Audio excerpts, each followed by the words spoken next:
Hey there, I'm Mark Walters, host of Armed American Radio and Armed American Radio's Daily Defense, and I want to welcome you inside Armed American Radio's Video Network studios, where we just got done doing the live broadcast for the day, and we're getting this video out for you for the virtual meeting here today because we're living in such crazy times.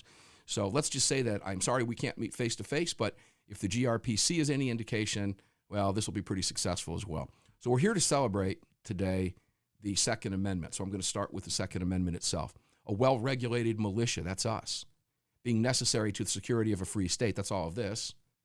The right of the people to keep and bear arms shall not be infringed. It's pretty basic.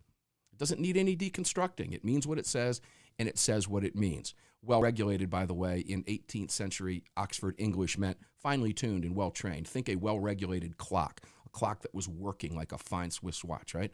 That's what it means. So we understand these words, we know what it means, so we celebrate them.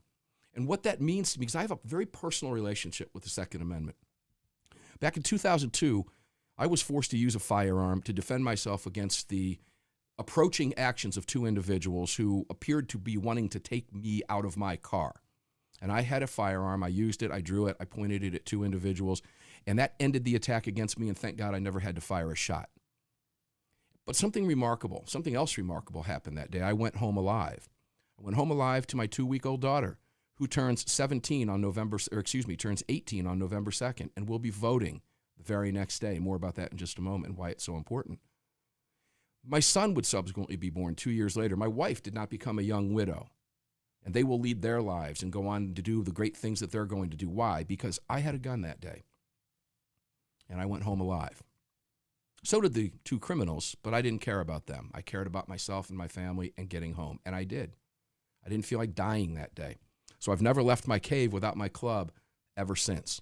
Now, I want to take you to Virginia because something remarkable happened in Virginia. You see, for the first time in 25 years, Virginia, the Democrats took power in Virginia, all three levers of power in Virginia. And what they did is now a model for what the Democrats want to do at the federal level. We're going to talk about that very briefly.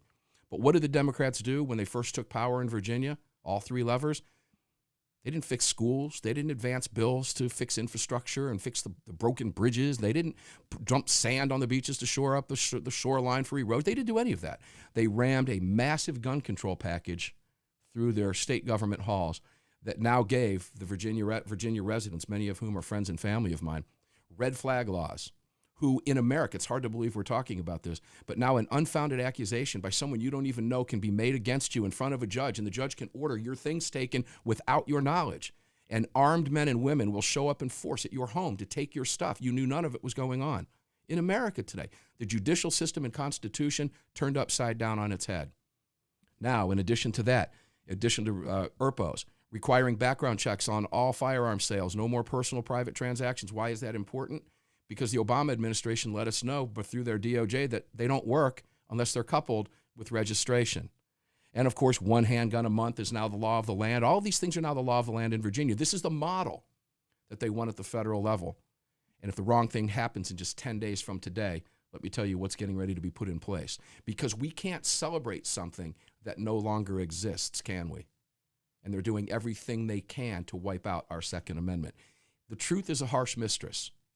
And this is what I deal with every single day as we defend and fight on behalf of the Second Amendment. I don't want to have to switch gears and have to fight to regain it because we've lost it. We can never let this happen. Joe Biden, on his own website, gives you just in a litany of infringements. But the first three are most important. Number one, get weapons of war off our streets, he says. How? By number one, banning the manufacture and sale of assault weapons and high-capacity magazines. Assault weapons, by the way, being our semi-automatic rifles. Yeah, every one of them. See Washington and California. He then says he will, through executive authority, also ban the importation of said weapons of war. Then number two, after background checks and after banning the weapons of war, he calls weapons of war, number two is regulate the possession of all those ones that are out there in the wild, my guns, your guns. How?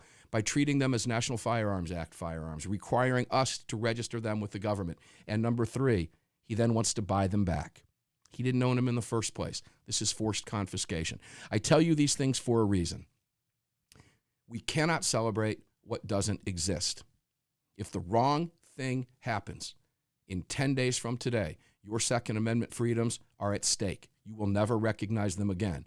And I, for one, would rather fight to take back as much of what we have right now and advance our gun rights than have to fight for the right to keep and bear arms because we lost it. So here's what you do in 10 days from today. You vote as if your guns depend on it, because they do. Unfortunately, the Democrats have made that very, very clear. Thanks for tuning in. Hope you enjoy the rest of the conference, enjoy the rest of your day, and I'll see you on the radio.